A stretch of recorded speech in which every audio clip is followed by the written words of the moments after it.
একটা ছেলে আর একটা মেয়ের ভালোবাসার মধ্যে পার্থক্য কি জানেন? একটা মেয়ে একটা ছেলেকে পাগলের মতো ততক্ষণ পর্যন্ত ভালোবাসে যতক্ষণ পর্যন্ত না সেই মেয়েটা ওই ছেলেটার থেকে ভালো কাউকে পায়। আর একটা ছেলে যখন একটা মেয়েকে ভালোবাসে, তাকে যদি পৃথিবীর সব থেকে সুন্দর মেয়েটাকেও এনে দেওয়া হয়, তবু ওই ছেলেটা তার সেই ভালোবাসার মানুষটাকেই চয়েস করবে। এটাই হচ্ছে একটা ছেলে আর একটা মেয়ের ভালোবাসার মধ্যে পার্থক্য। কারণ ছেলেরা কোনো সময় বেটার অপশন খোঁজে না, ছেলেরা সবসময় তার শান্তির জায়গাটা খোঁজে।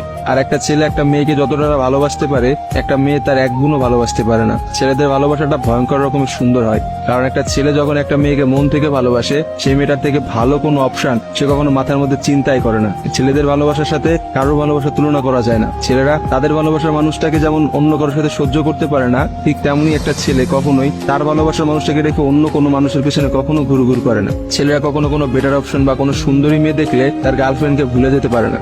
একটা ছেলের ভালোবাসা আপনি কখনোই একটা মেয়ের ভালোবাসার সাথে তুলনা করতে পারবেন না, কারণ মেয়েদের ভালোবাসাটা তো তুচ্ছ।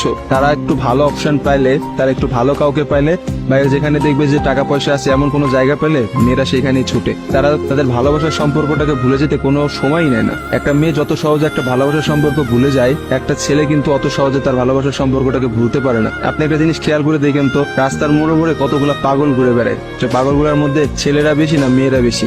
আসলে নারীর ছলনার কাছে হেরে গিয়ে কিন্তু ছেলেরা পাগল হয়ে যায়। আর তারাই কিন্তু সমাজে নানা রকম জায়গায় ঘুরে বেড়ায়। রাস্তাঘাটে দেখা যায়, বাজারে দেখা যায়, হাটে দেখা যায়, তাদের আসলে সব জায়গায় দেখা যায়। আর কয়টা মেয়েরা আপনি দেখছেন পাগল হইতে পারে? ভালোবাসা বিচ্ছেদের পর একটা ছেলে নিজেকে কোনোভাবেই ঘুরিয়ে নিতে পারে না, অথচ একটা মেয়ে কিন্তু খুব সহজেই তার নিজেকে ঘুরিয়ে নিতে পারে। একটা মেয়ে কিন্তু নতুন একটা সংসারে যায়, নতুন মানুষকে পায় এবং সে সবকিছু ভুলে যেতে পারে। আসলে ভাই, নারীদের ছলনা বোঝার ক্ষমতা না ছেলেদের এখনো হয় নাই। একটা কথা আছে, ইতিহাস কিন্তু সাক্ষী যে নারীরা কিন্তু চরম ছলনাময়ী। আপনি কখনোই একটা নারীর ছলনা ধরতে পারবেন না। একটা ছেলে কখনোই একটা নারীর ছলনা বুঝতে পারে না। একটা নারী আসলে কি করতেছে বা তার মধ্যে কি চলতেছে, এটা কখনোই তার মুখ দেখে বা তার সাথে মিশে আপনি বুঝতে পারবেন না। অথচ একটা ছেলে, সে কিন্তু কখনো ছলনা করে না। ছেলেদের মানুষের মধ্যে কিন্তু কখনো কোনো ছলনা থাকে না। তারা কিন্তু নিঃস্বার্থভাবে তার প্রিয় মানুষকে ভালোবেসে যায়। দিন শেষে দেখা যায় যে প্রত্যেকটা ছেলেই কিন্তু মেয়েদের কাছে ঠকে যায়। দেখা যায় তার ভালোবাসার মানুষটা কিন্তু একটা সময় বলে, তোমার থেকে ওই ছেলেটা অনেক ভালো, তোমার থেকে ওই ছেলেটা অনেক বেশি টাকা পয়সা আছে, বা তোমার থেকে ওই ছেলেটা অনেক বেশি ভালো অবস্থানে আছে। এইসব কথা বলে কিন্তু একটা মেয়ে খুব সহজে একটা সম্পর্ক নষ্ট করে দেয়। কিন্তু আপনি কি দেখাইতে পারবেন যে কোনো ছেলে কোনো মেয়েকে বলছে যে তোমার থেকে ওই মেয়েটা অনেক ভালো, বা ওই মেয়েটা তোমার থেকে অনেক ভালো অবস্থানে আছে, আজকে আমি তোমাকে ছেড়ে দিচ্ছি ওর কারণে? কখনোই দেখতে পাবেন না।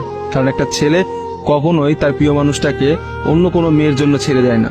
আর আপনাকে আমি হাজার হাজার এমন অপশন দেখাইতে পারবো যেখানে হাজারটা মেয়ে হাজারটা ছেলেকে এই বেটার অপশনের কথা বলে ছেড়ে চলে গেছে। মেয়েরা ভাই বড়ই স্বার্থপর হয়, ওরা যেখানে একটু স্বার্থ খুঁজে পায় সেখানেই চলে যায়। কিন্তু আমি দিন শেষে একটা কথা বলতে চাই, কোনো মানুষকে ঠকিয়ে কেউ কোনোদিনও সুখী হতে পারে না। কারণ যারা ঠকায় তাদের বিচার কিন্তু আল্লাহ ঠিকই করবে। আজকে না হোক কালকে, কালকে না হোক কিছুদিন পরে বিচার আপনাকে পেতে হবে। কারণ কাউকে ঠকায় কেউ কখনো জিততে পারে না। আপনি অবশ্যই